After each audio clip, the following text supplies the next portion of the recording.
Hi everyone and welcome to this week's episode of Disabled Chick Diaries. I'm your host Shelby, Mhm. and this week we're going to talk about mental health and how it pertains to disability and our differing experiences with mental health.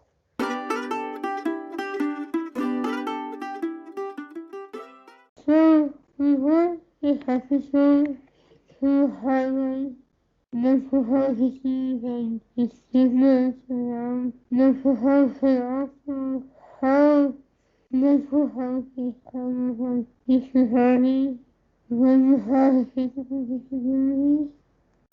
What's really interesting is even though we and children are both physically disabled, our experiences with mental health are very different. Yeah. So, I am bipolar and I have PTSD and a few other mental illnesses sprinkled in there. And I've generally been treated pretty well by my mental health professionals. I haven't had to like fight for my care a lot. But I think Rachel, you have. Yeah, so I'm not technically diagnosed with anything, Yeah. but I do have a feeling that I have anxiety just because I do get very anxious. Yeah. Thing I think it's something like all medical trauma that we've been through, or at least I've been through. It's a lot for you to say that. We go through a lot. Yes. Absolutely. Like my life experience, I feel like I'm in my 50s. You know what I mean? Mm-hmm. For how much life experience I've lived, I Mm-hmm. just feel so old. I think that's why we were talking earlier before the recording about how we nap a lot, or I nap a lot and you don't nap very much. I think that's why I nap so much, because I'm an old lady in a 25-year-old body. Yeah. My experience with mental illness is I have been mentally ill since I was probably 10, I would say. I was just very I'd stay up all night and paint and draw and things like that, and then I'd sleep all day. Or not really all day, but sleep for a few hours till like noon and be up for the rest of the day. And like that was weird. But like no one really noticed. They just thought I was an eccentric kid. So as I got older, I displayed more symptoms of bipolar disorder and was eventually diagnosed a few years ago. But Mm-hmm. mainly I just get manic episodes and depressive episodes, but the manic episodes are more often right now.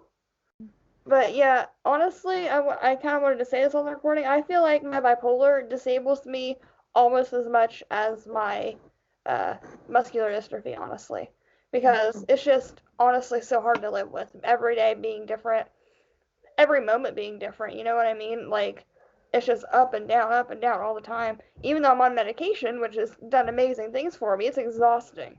Mm-hmm. Okay.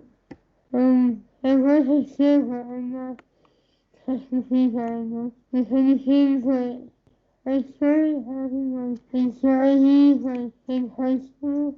Yeah. Yeah, okay. From high school and I didn't find hers on Apple Music. then I didn't say anything. Anyway, I was saying Yeah. I definitely felt this when I was in college. Yeah. Because I was in a whole new environment. Like, I didn't know anyone. Yeah. And Completely I, different. I just felt really alone. And I really didn't know what I was doing. So I would end up staying in the room for days. Yeah. Now, and because I was so anxious about everything, Yeah. I would end up sleeping for hours. And then when I was up, I would have to go on my bed because Yeah. I still hadn't been doing. Yeah. So, yeah. When I feel anxious, I also feel like it's hard to breathe. Like and we have lung problems anyway, so anything that makes it harder to breathe for us is not good. No. Whenever I started to feel anxious, I suffered with a harder to breathe. Yeah. And I started getting more anxious, so it was just a cycle. It is a cycle, yeah. Like the harder to breathe makes you more anxious, and that makes you even more anxious, and it's just a mess, and it's just, yeah. Let's talk about the stigma around mental health. I've never really, in my family, mental health hasn't really been stigmatized because a few of my family members have went to like mental hospitals before, and it's not really, I mean, we don't really talk about it, but it's not really a huge thing that we like keep hush hush. I mean, everyone in my family knows I'm nuts. I don't hide it. Like they know, they're like, there's Shelby. Oh, what's she gonna do next? Not really, but yeah, I don't know. It's just there definitely is a stigma around mental health that is ridiculous. It's just like we all need to take care of mental health. Every single one of us, even if you have a mental health problem or you don't, you need to take care of your mental health. You need to take care of yourself, whether that be medication, whatever you do, just take care of your mental health. I feel like society as a whole, like, they see mental health issues as, like, something to be ashamed about. Yeah. And it's really not something you should be ashamed of, because your mental health is just as important as your physical health. Yep. And if you're not taking care of your mental health, then your physical health will also suffer as well. Absolutely. I don't know. I've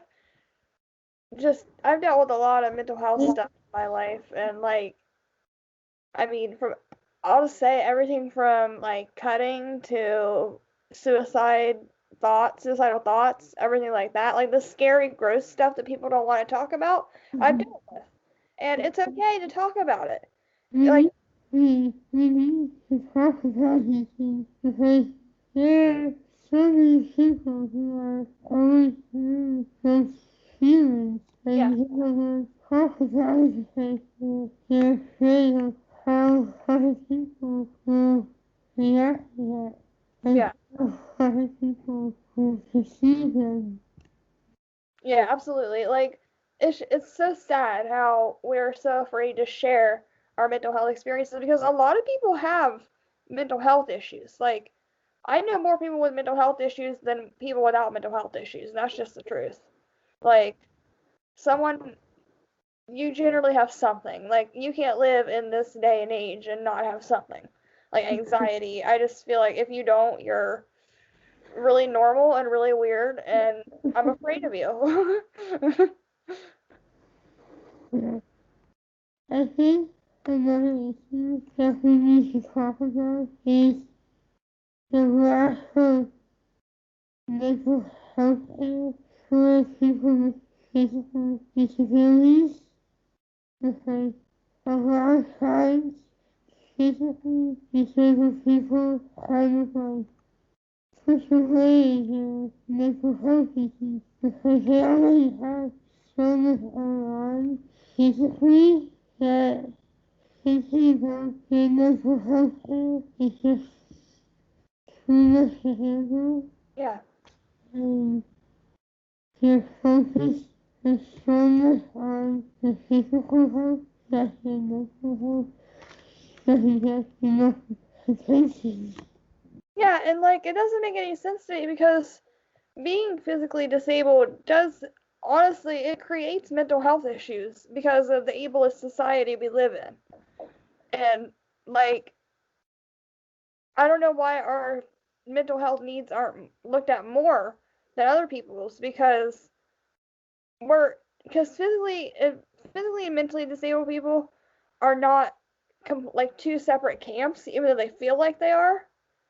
They're not. We're all disabled. You know what I mean? That's how I feel. I just feel like, and there's so many ways that mental illness can physically disable you. So it's like what's the real huge difference to me? Like, I don't know. I just feel like mental illness can totally physically disable you because I've heard of people not being able to get off the couch for months, and like, what's that if it's not disabled, you know? And that can be caused by your depression. Mm-hmm.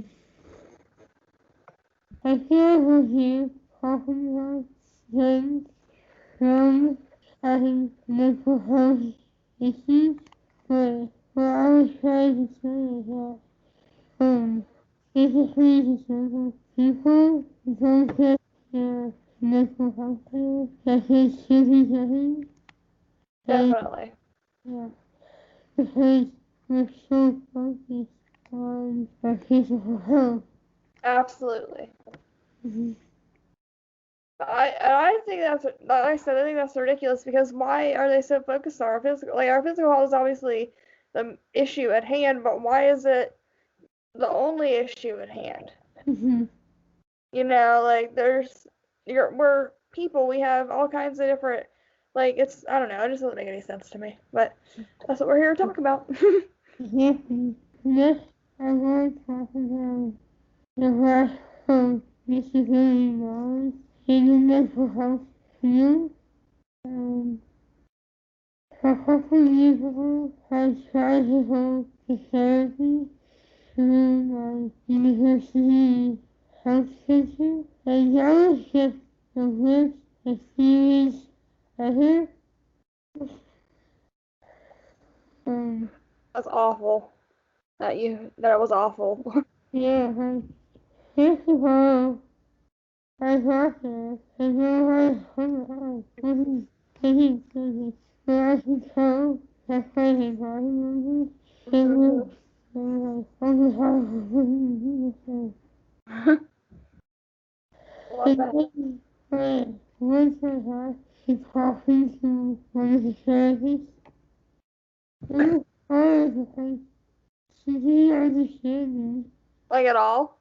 No, Which is so, ridiculous because you're actually pretty. You can understand you. Like, if you pay attention, you can understand you.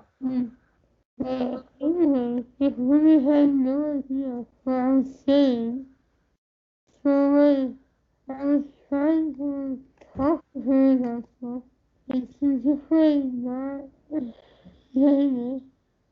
And then she was like, oh, you have suicidal thoughts? I was like, no, I never just said that I had suicidal thoughts. Yeah. Like, what the hell? Yeah, I think they have to ask about suicidal thoughts because that's just what they ask generally, just to check on you, just to make sure you're not, because they'll put you in the hospital like that if you're Yeah, suicidal. Yep. I think another thing I think should be destigmatized is having suicidal thoughts. I think it shouldn't automatically put you in the hospital. Like, if you say, like, because I think people should be able to talk about their suicidal thoughts without being afraid of being institutionalized. You know what I mean? Like, because I feel like that's a big issue in the mental health community. Like, just being immediately institutionalized if you feel like killing yourself. Like, that doesn't mean you have a plan. That doesn't mean you're actually going to do it. You just need the support and you need to be able to talk about it. when she asked me that, I was like in the middle of trying to tell her something. And, Yeah. it was clear that she wasn't even to Yeah. understand what I was saying.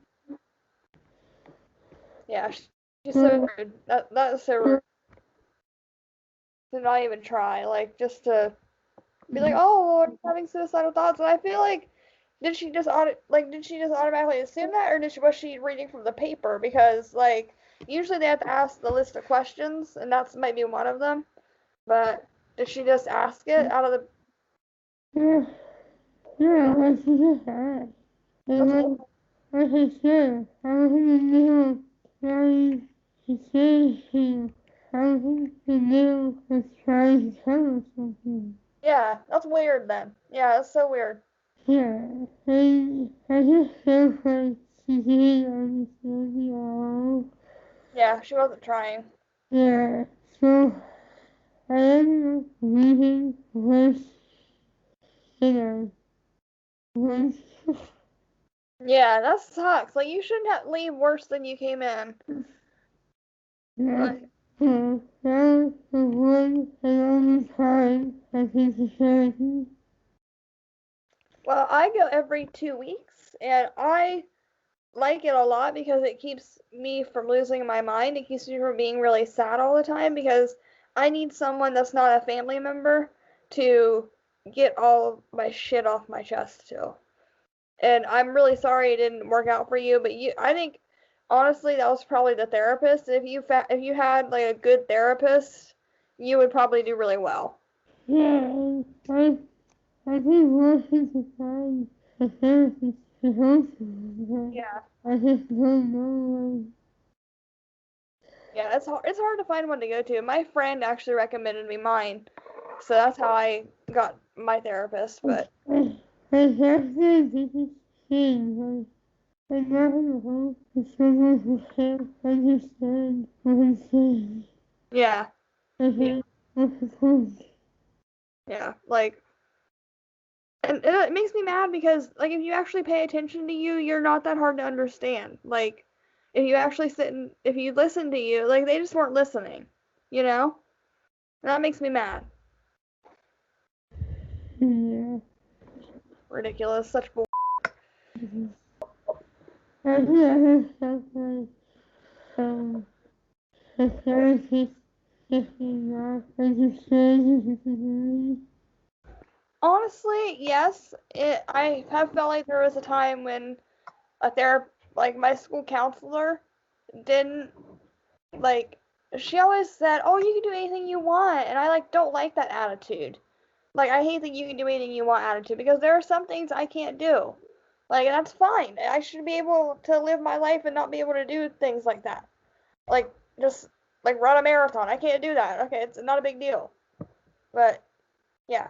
But yeah, honestly, generally my therapists are pretty good. My current therapist is really good with my disability.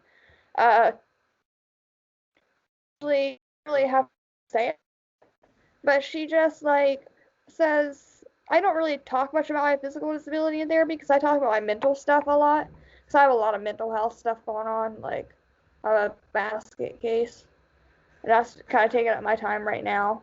Because I don't really go out much, because of the coronavirus. So there's not really anything physical for me right now that's going on. So that's pretty good. But yeah, I haven't really felt like my therapists have been horrible about my disability, except the school counselor. But yeah, so that's pretty much that on that. What do you think mental health professionals should know when dealing with someone with a disability? Um, I think they should know that we are people and we are just like everybody else. And we have wants, we have fears, we have dreams, we have everything. And I think they should know about ableism. I think they should teach ableism in mental health classes, like psychology classes. I think they should teach about ableism if they don't already. I'm sure they don't do it very well, but I think they should teach about ableism. And yeah, they should just know that we have mental health problems too. And just because we're in a chair or use a walker or use a cane doesn't mean we're just the happy-go-lucky person. Like, it doesn't mean that. Mhm. Affects people. I agree. And I think it's important for them to also keep in mind that not everyone can communicate in the same way, but that doesn't mean that we don't have mental health issues that need to be taken care of. And like learn to effectively communicate with your clients. Like it's not that hard. Mhm. Like if that's listening to them and learning to understand how they speak, then do that. If it's letting them write something out and you write something back, like let it be that. Like just make some effort. Mhm. We hope you enjoy this episode and ask to thank you for my heart being disabled and having mental health issues. We encourage everyone to take care of your mental health. See someone if you feel like you're struggling. There is no shame in getting help. Absolutely. No shame at all. Your health, physical, and mental is your number one priority. Yeah. We hope you tune in to next episode. Thank you for watching. Bye.